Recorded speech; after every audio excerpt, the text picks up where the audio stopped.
Estudar a Bíblia na escola dominical. Vem mais de Deus aprender, fortalece e faz crescer. É domingo de manhã na EBD. Olá, nós estamos na lição de número 15, né? Nós estamos estudando Atos dos Apóstolos, já estamos na reta final, foi uma trajetória, né? Foi uma longa trajetória. E hoje nós vamos ver a prisão e a defesa de Paulo. E o nosso versículo-chave, né?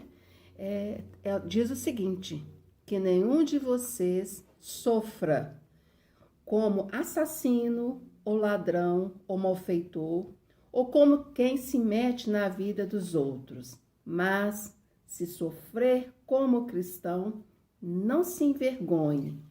Pelo contrário, glorifique a Deus por causa disso. Olha que interessante, né? Se sofrer, né? Na realidade ele fala, né? Que não é o gosto, né? Não é o desejo das pessoas de sofrerem, de passarem por provas. Isso não faz parte, né? Do ser humano. Mas ele tem uma recomendação aqui, como alguém que passou por várias situações. Que tudo isso seja uma forma de glorificar a Deus. E esse versículo está em 1 Pedro 4, versículos 15 a 16. Né? É interessante. Somente pessoas que tiveram as suas vidas dedicadas a Deus podem falar assim. Né? Podem falar que tudo que acontece em nossa vida, seja lá o que for, que isso possa ser uma forma de quê? Glorificar a Deus, de louvar a Deus, de honrar o nome do nosso Pai.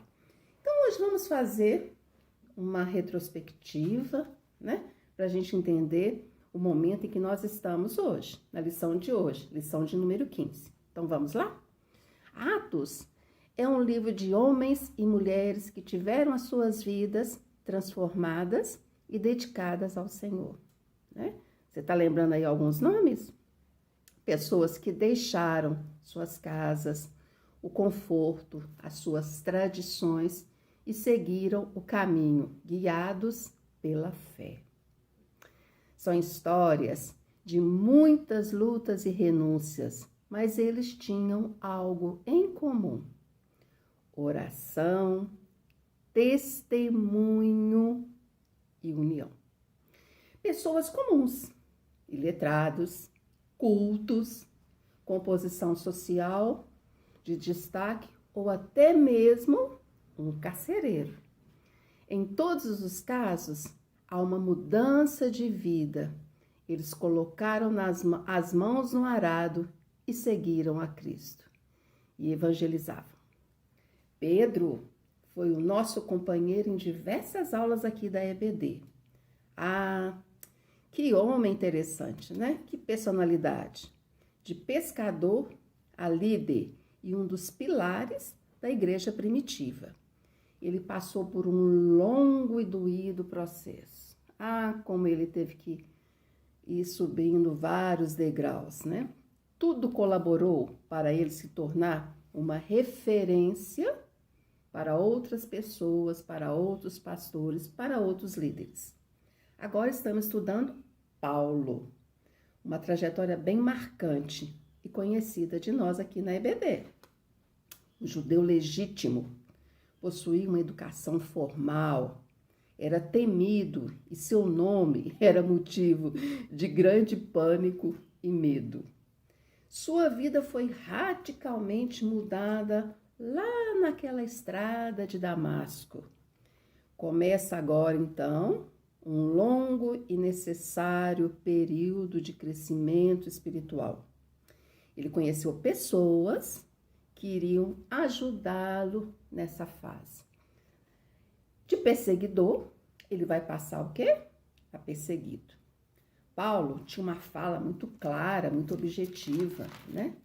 E isso atingia, e ele conseguia atingir os corações e as mentes das mais variadas pessoas, das mais variadas camadas sociais.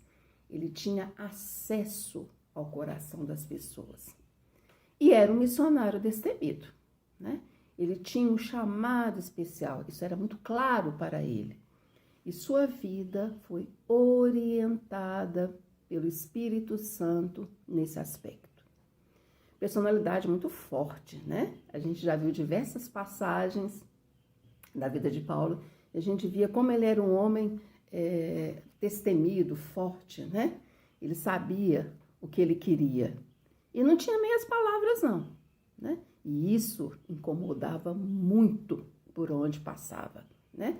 A gente via que por onde passava, pelos grandes centros, nas grandes cidades, Paulo ali, ao mesmo tempo em que ele, né, conseguia atingir as mentes, os corações das pessoas, mas ele incomodava demais. Ele criticava duramente aquela religiosidade hipócrita, aquela hipocrisia, né? E com isso, né, ele sofreu muito. E como sofreu, né? Prisões, fugas e pessoas que literalmente queriam a sua morte. E suas viagens missionárias, né? Aí você imagina as condições de transporte daquela época, né? Como é que a gente fica tentando imaginar os meios de transporte daquela época, tudo muito rústico e aqueles longos períodos, aqueles muitas vezes sem os equipamentos necessários, né? Sofrendo e aprendendo com tudo isso, né? Mas nessas viagens, o evangelho, né? Ele estava chegando o quê? A diversas regiões, a regiões bem longes, a regiões bem afastadas, locais que não conheciam a palavra de Deus, pessoas que literalmente careciam e clamavam por conhecer a Jesus como Senhor e Salvador. Agora nós estamos em Atos, capítulo 22. A multidão aqui, nesse momento, nessa fase, ela está gritando, fora com ele, mate-o, porque ele não merece viver. Olha só, né? Em que período da vida de Paulo nós estamos? Então, um oficial romano que foi informado quem era aquele homem, né? Ficou sabendo quem era aquele homem. Ele não podia ser açoitado sem um processo formal. Paulo, então, foi enviado para o julgamento do tribunal judaico. O tribunal, ele era composto, sabe de quem? Fariseus e saduceus, né? Velhos conhecidos de Paulo. Paulo dividiu as opiniões. Ele era um orador fantástico, né? A gente lembra as grandes mensagens de Paulo. Ele era muito claro, muito objetivo. Isso incomodava demais. E sempre, né? Paulo pegava as oportunidades, né? Para falar realmente da doutrina cristã, a doutrina da fé cristã. E o objetivo de Deus era que conduzir Paulo de Jerusalém até Roma. Esse era o objetivo da vida de Paulo. Ele deveria sair de Jerusalém, uma longa trajetória, por lugares muito difíceis, por lugares muitas vezes desconhecidos, né? Passando por situações as mais complicadas possíveis, mas ele tinha que chegar até Roma. E Atos 23:11 diz o seguinte: e na noite seguinte, apresentando-lhe o Senhor, diz: Paulo, tem ânimo, porque como de mim testificasse em Jerusalém, assim importa que você testifique em Roma. Então isso ficou claro para Paulo, que apesar de tudo, todas as situações que ele estava vivendo, ele tinha que chegar até Roma.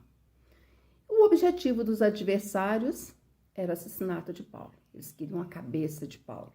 O tribunal aceitou toda a insinuação dos conspiradores, dos inimigos, das falas dos inimigos. E ele escapou graças à vigilância e à interferência de um sobrinho, que tinha avisado ao comandante da guarda sobre tudo que estava rolando ali por trás dos bastidores, né, contra a vida de Paulo. Então, sob custódia, né, você imagina só a situação, Paulo acabou parando lá na prisão de Cesareia, na costa marítima da Palestina, por um longo tempo. E aí Paulo viveu boa parte da sua vida como um prisioneiro. Agora, é justamente nessas fases de prisões, né, as mais variadas possíveis, em condições, né, não, você imagina naquela época as condições daquelas prisões, né, nada como nos dias atuais que a gente vê e observa por aí, né, é justamente nesses locais difíceis, com poucas condições, a saúde dele extremamente fragilizada, naqueles locais que não ofereciam boas condições, ali ele escreveu as cartas que nós conhecemos. Essas cartas que nos edificam tanto, essas cartas que são exemplos para a nossa vida, para as igrejas, para os líderes. Vivendo esse momento tenso, difícil, ele conseguiu produzir, ele conseguiu fazer, ele continuava agindo, ele continuava o quê? Com seu foco. Ele mantinha um foco, apesar de todas as adversidades. Paulo estava certo de que todas as coisas cooperam para o bem daqueles que amam a Deus, daqueles que são chamados segundo o seu propósito. Isso está lá em Romanos 8, 28. E aí, meus queridos, vamos repetir esse versículo? Vamos falar. Fale alto aí na sua casa, onde você está, no momento em que você está, da sua vida, da situação, da fase em que você está passando. Vamos repetir esse versículo juntos? Todas as coisas cooperam para o bem daqueles que amam a Deus, daqueles que são chamados segundo o seu propósito. Que isso possa ser uma realidade nas nossas vidas.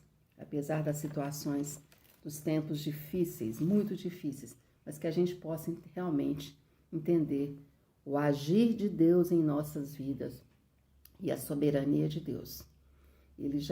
Ele é o Senhor, né, do passado, do presente e do futuro. E Ele sabe o que é melhor para todos nós, para os filhos de Deus. Meus queridos, e hoje no nosso momento musical, eu separei uma música que há muito tempo eu queria encontrar essa música. E nesse momento, né, especial aqui da minha vida, da minha trajetória, eu achei esse hino, né? Esse hino que o coro Dominus já cantou há tempos atrás, né? Mas é um dos hinos que faz parte da minha história, é um dos hinos que faz parte da minha trajetória. E esse hino, ele diz o seguinte: Deus tem um plano em cada criatura.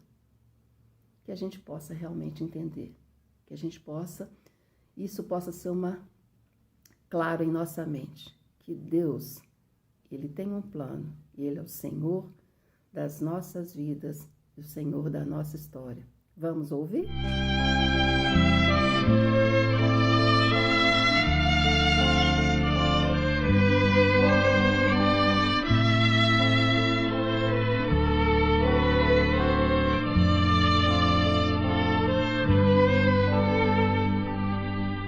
Deus tem um plano em cada criatura, aos astros Ele dá o céu,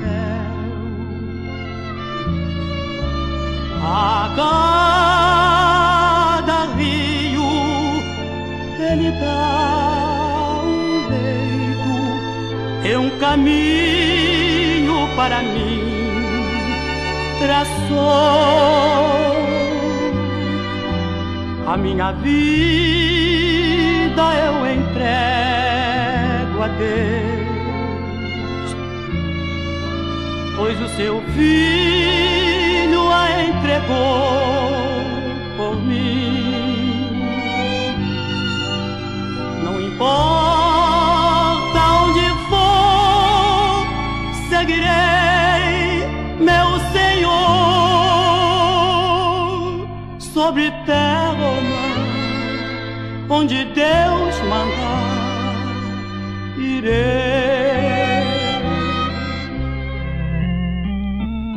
Deus enumera cada grão de areia e as ondas ouvem seu mandar. As aves em seus rumos lhe obedecem, seu carinho faz abrir a flor. A minha vida eu entrego a Deus, pois o seu Filho a entregou por mim. Não importa onde for, seguirei meu Senhor, sobre terra ou mar, onde Deus mandar, irei.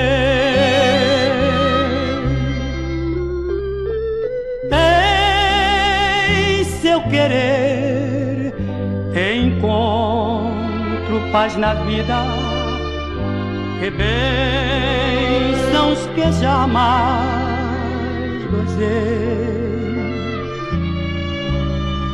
Embora venham lutas e tristezas, tenho fé que Deus me guiará. A minha vida eu entrego a Deus, pois o seu Filho a entregou por mim. Não importa onde for, seguirei meu Senhor, sobre terra ou mar, onde Deus mandar, irei.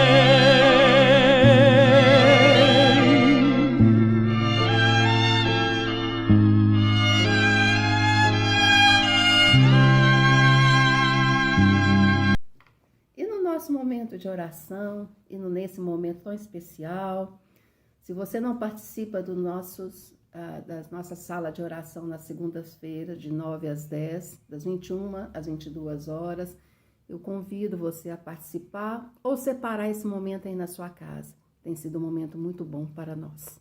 Tem sido um momento de grandes experiências. Então vamos agradecer a Deus pela vida, vamos agradecer a Deus porque estamos vivos, porque nós, se a gente olhar para trás, em cada mês, a gente pôde observar em cada dia, em cada minuto, em cada segundo desse ano de 2023, a gente pôde ver o agir de Deus em nossas vidas, o cuidado, a proteção, a condução da nossa história. Queridos, vamos clamar pelo nosso Brasil. Mais do que nunca, nós temos que clamar pelo nosso país, pelo nosso presidente. Nós temos que clamar por esse homem tem que estar nas nossas orações. Os nossos líderes, presidentes, ministros, deputados, vereadores, governadores, prefeitos, nós temos que clamar pelas nossas lideranças. Os nossos líderes têm que estar nas nossas orações. Vamos clamar, meus queridos, pelos nossos missionários. Nós temos missionários na nossa igreja, Daniel e a Magda, esse casal simpático lá da cidade de Paracatu, numa cidade difícil.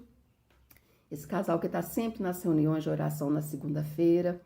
o Tiago e Isabela, aquela família linda, né? Naquele projeto todo especial da Cristolândia. E Ana Paula e a família dela, né?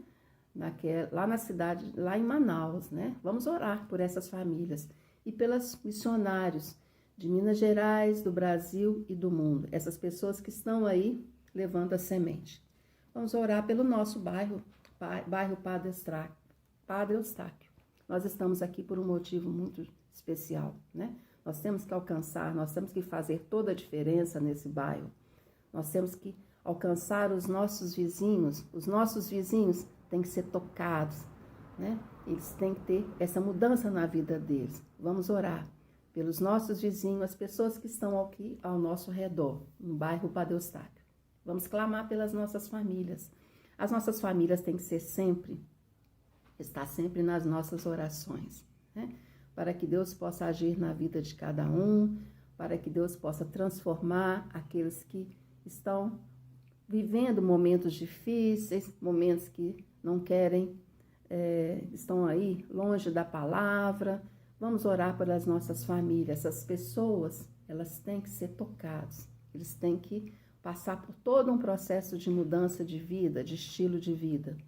Vamos orar pelo nosso pastor Valquimar, esse homem de Deus, esse homem tão especial, esse homem que tem realmente muito claro, né, nos seus objetivos, né? Ele, a sua família, a Lídia, a Laís, o Saulo. Vamos orar por essa família, para que Deus possa cuidar da saúde, do trabalho, né? Do dia a dia, que sejam pessoas amadas, que sejam pessoas respeitadas e principalmente que ao lado do nosso pastor sempre tenha, né? Sempre estejam pessoas para ajudá-lo, para apoiá-lo, para levá-lo adiante essa grande missão que ele tem, né? Essa grande missão aqui na Igreja Batista das Alterosas. Vamos orar pelos nossos dízimos e pelas nossas ofertas, pelas pessoas que estão dizimando, que estão ofertando e aqueles que por algum motivo não estão fazendo. E vamos orar pelo nosso tesoureiro, pela Comissão de Finanças, para que Deus dê sabedoria a esses homens e mulheres. Vamos orar pelos nossos ministérios. Nós temos pessoas trabalhando, nós temos pessoas que estão aí com grandes desafios. Vamos clamar pelos nossos ministérios, pelos nossos diáconos, essas pessoas que estão também aí, né, bem próximos ao pastor, para que Deus abençoe esses homens e as suas famílias e por toda a liderança da nossa igreja, né? São homens e mulheres que estão aí trabalhando e que precisam realmente das nossas orações. E vamos orar pelos nossos projetos de ampliação. Vamos colocar tudo nas mãos de Deus. Que seja feita a vontade de Deus e que tudo seja feito para a honra e glória do nosso Deus. E vamos orar pela nossa EBD. Vamos orar pelos alunos. Nós estamos na reta final do livro de Atos. Vamos começar uma nova caminhada, uma nova trajetória, para que Deus possa nos abençoar em cada dia e que o estudo da palavra possa ser um desejo constante em nossos corações. Tenham todos vocês uma boa semana, que Deus o abençoe, a sua família. Vamos continuar o estudo do livro de Atos, né? E principalmente vamos aprender cada dia um pouco mais. Até breve.